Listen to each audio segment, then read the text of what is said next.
आज भी जो लोग दिवाली के दिन दीपोदान कह करके उत्सव मनाने की बात करते हैं, क्या यह धम्म की व्यवस्था को मटियामल करने का षड्यंत्र नहीं है? कोई बुद्धिजीवी बताए कि दीपोदान में दिया किधर से जलेगा और दिवाली में दिया किधर से जलेगा। दीपोदान में दिवाली में कोई अंतर बता के बताए। हम बाबा साहब के मानने वाले लोग अगर बाबा साहब का अपना आदर्श मानते हैं तो बाबा साहब की बात पर भरोसा करना चाहिए। अगर दिवाली दीपोदान होती तो बाबा साहब बता करके जाते। 14 अक्टूबर 1956 को बाबा साहब बुद्ध की शरण में गए। उन्हें अच्छी तरह से याद होगा कि 20 दिन के बाद दिवाली आने वाली है, लेकिन जिक्र तक नहीं किया।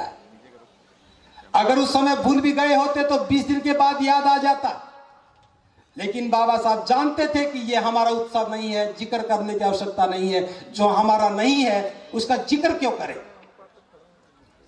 लेकिन उत्तर भारत में बहुत सारे विद्वान पैदा हो गए जो बाबा साहब से ज्यादा विद्वान, जो बाबा साहब नहीं खोज पाए उन्होंने खोज लिया।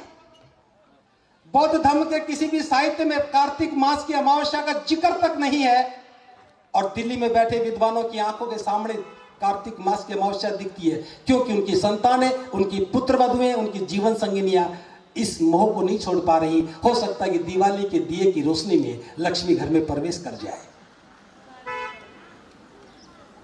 क्या बौद्धों के पास उत्सवों की कमी है?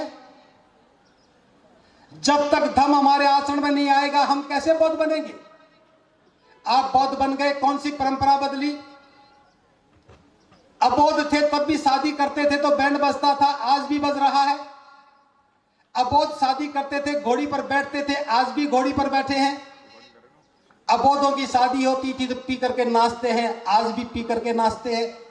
जहां भी जब भी दावत थी आज भी दावत है, वहां भी दहेज था यहां भी दहेज है। कौन सी परंपरा बदली? बस एक परंपरा बदल दी। जहां पहले पुरोहित आता था लाल कपड़ा कंधे पर टांग करके, आज चीवर पहने हुए पुरोहित आता है। बस फर्क इतना सा हो गया। अगर बौद्ध धर्म को बचाना है तो जन्म से लेकर के मृत्यु तक के सारे संस्कार बौद्ध रीति से करने पड़ेंगे।